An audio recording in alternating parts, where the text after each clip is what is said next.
नमस्कार, मैं कमलेश कबीर आपका एक बार फिर स्वागत करता हूं इस नए एपिसोड में। आज के इस एपिसोड में हम बात करने वाले हैं कांग्रेस पार्टी की। कांग्रेस पार्टी देश की सबसे पुरानी पार्टी इस वक्त सिर्फ 3 राज्यों तक सिमट गई है। एक हिमाचल प्रदेश, जहां पर कांग्रेस पार्टी की स्थिति अच्छी नहीं है। सरकार के ऊपर जिसको कहें कि सरकार गिरने के बादल लगातार मंडराए रहते हैं, ठीक ऐसी स्थिति बनी हुई है कर्नाटका की। तेलंगाना में सरकार जो है वो ठीक चल रही है फिलहाल, अगर हम बात करें तो। लेकिन इस एपिसोड में हम बात करने वाले हैं कर्नाटका की। कर्नाटका की कुछ स्थिति इस प्रकार है कि इस वक्त राजस्थान पार्ट 2 नजर आने लगा है।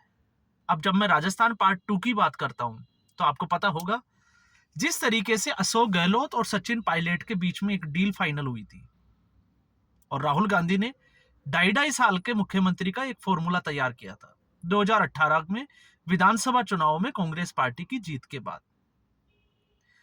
क्यों किया गया था, उसके पीछे का कारण था क्योंकि उस वक्त कांग्रेस पार्टी का अध्यक्ष पद पर थे सचिन पायलट, और सचिन पायलट ने जिस तरीके से भारतीय जनता पार्टी की उस वक्त चाहे केंद्र में हो या राजस्थान में हो, एक माहौल बना हुआ था, उस माहौल में कांग्रेस पार्टी को जीत दिलाना, तो सारा जो क्रेडिट था वो सचिन पायलट को जाता है।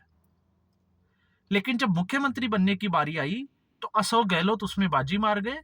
लेकिन बात यह निकल कर आई कि सचिन पायलट के समर्थकों को खुश करने के लिए एक फॉर्मूले पे काम किया और वो था 2.5 साल और 2.5 साल का।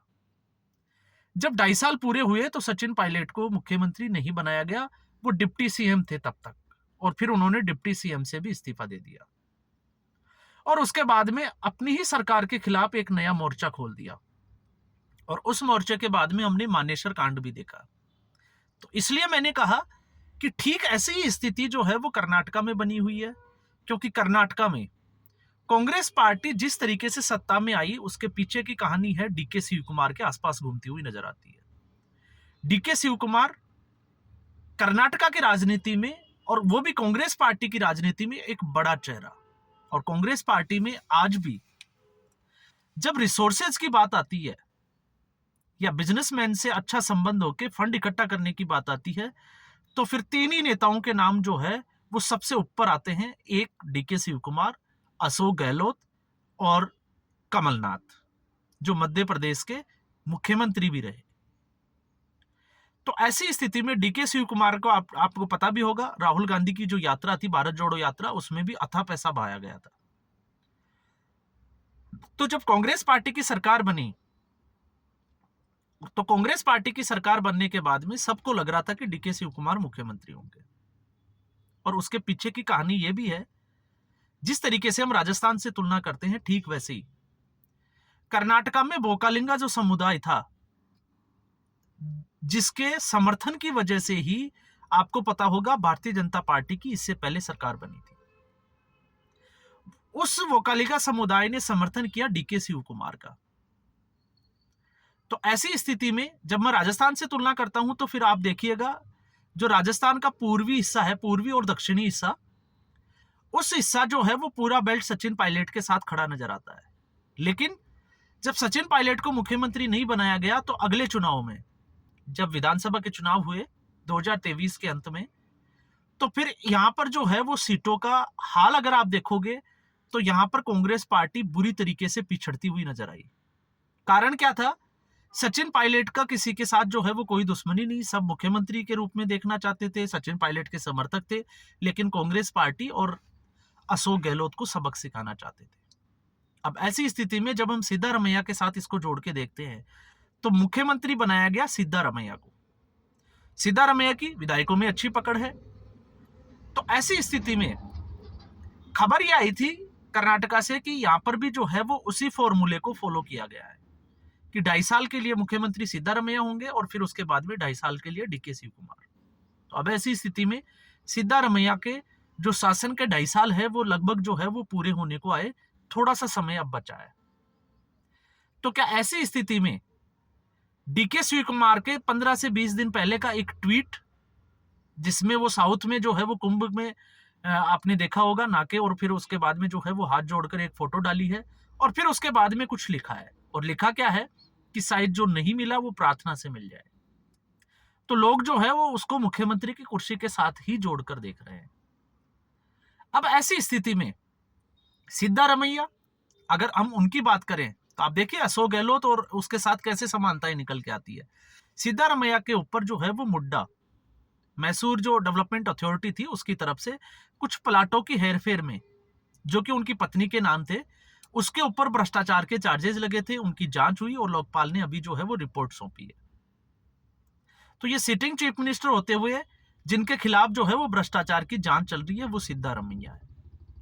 और इस वक्त सिद्धारमैया के घुटनों में तकलीफ की वजह से वो हॉस्पिटल थे। फरवरी माह में आपने देखा होगा ज्यादा वो दिखे भी नहीं, 8 तारीख को वो हॉस्पिटलाइज हो गए थे। लेकिन इसी बीच कर्नाटका में ग्लोबल समिट जो इन्वेस्टमेंट्स ग्लोबल इन्वेस्टर समिट जो होता है उसका समय आ गया। और उसका जब समय आ गया तो कांग्रेस पार्टी का या कांग्रेस शासित राज्य में ऐसा पहली बार देखा गया, क्योंकि इससे पहले चाहे आप दूसरे विपक्ष के जितने भी जो सरकारों के राज्य हैं जो इस तरीके के ग्लोबल इन्वेस्टर समिट करवाते हैं, उनका अगर आप देखोगे तो किसी ने ही शायद जो है वो भारतीय जनता पार्टी के किसी बड़े नेता को या प्रधानमंत्री को उसका मुख्य अतिथि के रूप में इनविटेशन भेजा हो। लेकिन ऐसा कर्नाटका में सिद्धारमैया की सरकार ने किया। हालांकि प्रधानमंत्री नरेंद्र मोदी नहीं जा पाए, लेकिन मुख्य अतिथि बनाया गया रक्षा मंत्री राजनाथ सिंह को।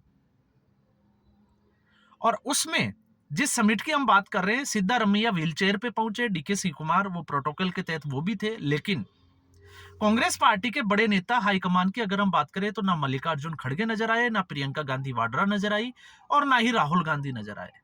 तो इससे जो है वो अब राजनीतिक गलियारों में कयास लगाने की जो जिसको हम कहें कि जो सीमा है वो बढ़ती ही जा रही है, या हम कहें कि वो सीमाएं लांघती जा रही है।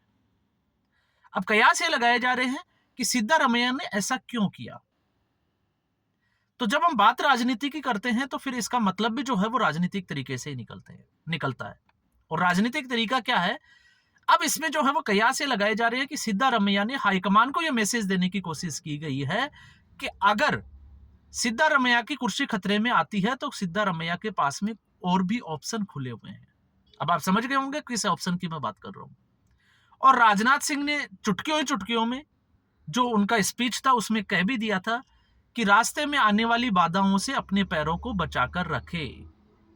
तो इस इशारे को आप किस तरीके से समझते हैं? भाषा जो है वो आपको सरल जरूर नजर आती है, लेकिन इसमें जो छुपा हुआ संदेश है वो साफ तौर से दिखाई देता है। तो इससे आप कांग्रेस पार्टी की कर्नाटका की स्थिति को समझ सकते हैं। और यह सीधा मैसेज है जिस तरीके से मध्य प्रदेश में, छत्तीसगढ़ में या हम कहें हिमाचल में भी जो है इसकी सुगबुगाहट देखी गई। जैसे मध्य प्रदेश में तो आपको पता होगा ज्योतिरादित्य सिंधिया कांग्रेस पार्टी छोड़कर भारतीय जनता पार्टी में चले गए। तो यहां पर सिद्धारमैया का भी संदेश यही था कि अगर उनकी कुर्सी जो है वो खतरे में आती है तो क्या वो भारतीय जनता पार्टी के साथ जाने से हिचकिचाएंगे या नहीं हिचकिचाएंगे। तो जब वो ग्लोबल इन्वेस्टर समिट में भारतीय जनता पार्टी के बड़े नेताओं को इनवाइट कर सकते हैं बजाय कांग्रेस पार्टी के नेताओं को, तो आप समझ लीजिए कि कहानी जो है वो कहां तक जा चुकी है। तो अब कांग्रेस पार्टी ठीक उसी तरीके की समस्या से यहां जूझ रही है जो समस्याएं उन्होंने राजस्थान में देखी। राजस्थान में सरकार गंवा दी अशोक गहलोत की अच्छी योजनाओं के बावजूद। और सीधे तौर पे अगर हम कहें तो अशोक गहलोत की महत्वाकांक्षाओं के बावजूद, या फिर राहुल गांधी का जो फॉर्मूला था उसके ऊपर अमल नहीं करना।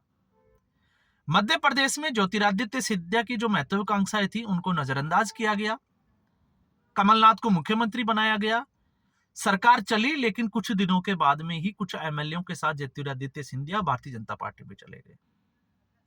छत्तीसगढ़ में ठीक ऐसे ही भूपेश बघेल और टीएस सिंहदेव, इन दोनों के साथ में भी इसी तरीके का एक फॉर्मूला था, लेकिन इसमें बाजी बार गए भूपेश बघेल। इसलिए 5 साल सरकार तो चली लेकिन फिर कांग्रेस पार्टी सत्ता से बाहर हो गई। तो अब ऐसी स्थिति में प्रश्न चिन्ह यही खड़ा होता है, जब कांग्रेस पार्टी इस वक्त अपने आप को बदलाव के रूप में देखना चाहती है और कुछ हद तक जो है वो बदलाव भी किए हैं। जैसे मैंने कल भी आपको बोला था कि उड़ीसा में जो है वो अध्यक्ष बदला गया है, भगत चरण दास को अध्यक्ष बनाया गया है। इसके अलावा विक्रांत भूरिया को आदिवासी कमेटी जो कांग्रेस की है ऑल इंडिया की, उसका चेयरमैन बनाया गया है, और भी बहुत सारे नामों पे चर्चाएं चल रही है। तो ऐसी स्थिति में सिद्धारमैया का इस तरीके का जो है वो मैसेज और इस तरीके की जो चीजें हैं वो साफ तौर से दिखाई देती है कि कांग्रेस पार्टी में कर्नाटका में फिलहाल जो है वो स्थिति ठीक नहीं चल रही है। तो आज के एपिसोड में बस इतना ही। उम्मीद करूंगा ये वीडियो एपिसोड आपको पसंद आया होगा। वीडियो को लाइक करें, शेयर करें, चैनल जरूर सब्सक्राइब करें। धन्यवाद।